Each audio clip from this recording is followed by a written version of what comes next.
But one of my early morning routines is to juice some celery. And the way I do it, blend it in the food processor, and then put it in what's called an almond bag, almond milk bag, and squeeze it into this container and then put it into the glass for me to drink.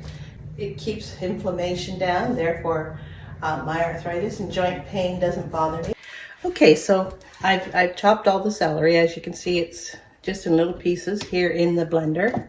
Process it till it's, you know, mushy. All right, let's go.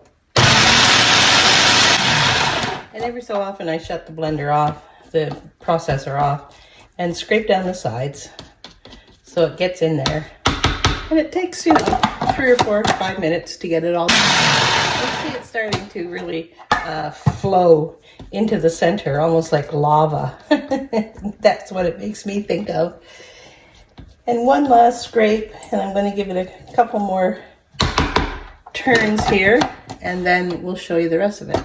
And today I get to have them for a few hours, and I always love when they come.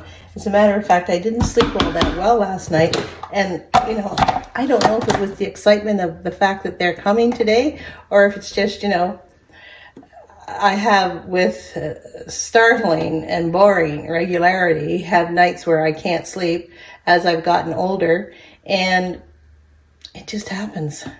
But I was also excited about them coming. I'm going to do this one last time and then we'll get to the squeezing part.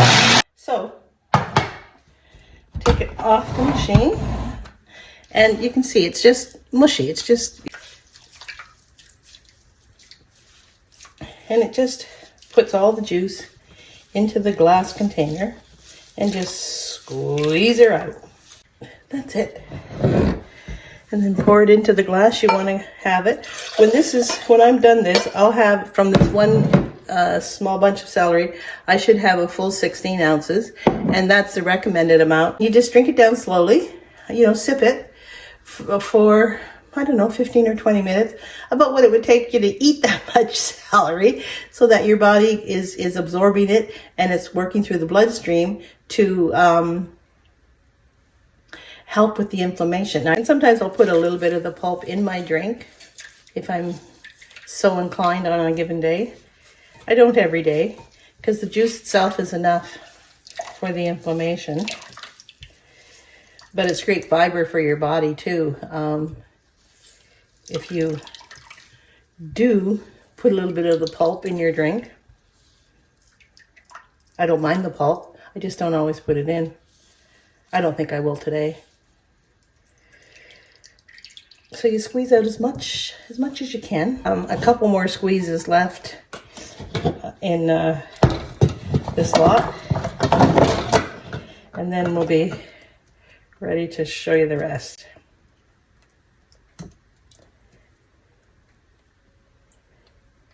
I get all the as much celery off the blade as I can.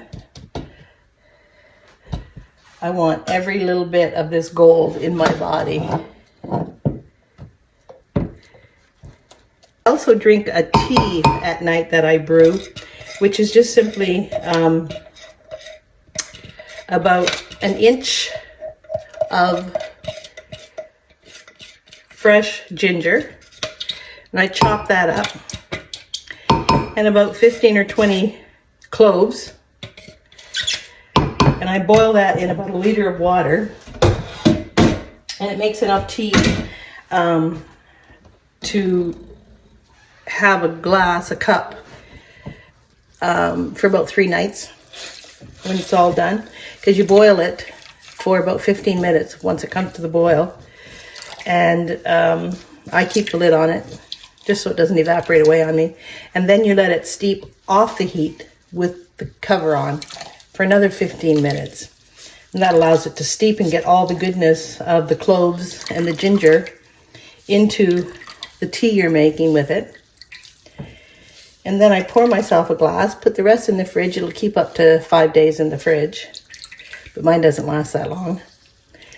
And I put a little honey in it, but that helps with the with the inflammation, so that in the morning you wake up not feeling too bad.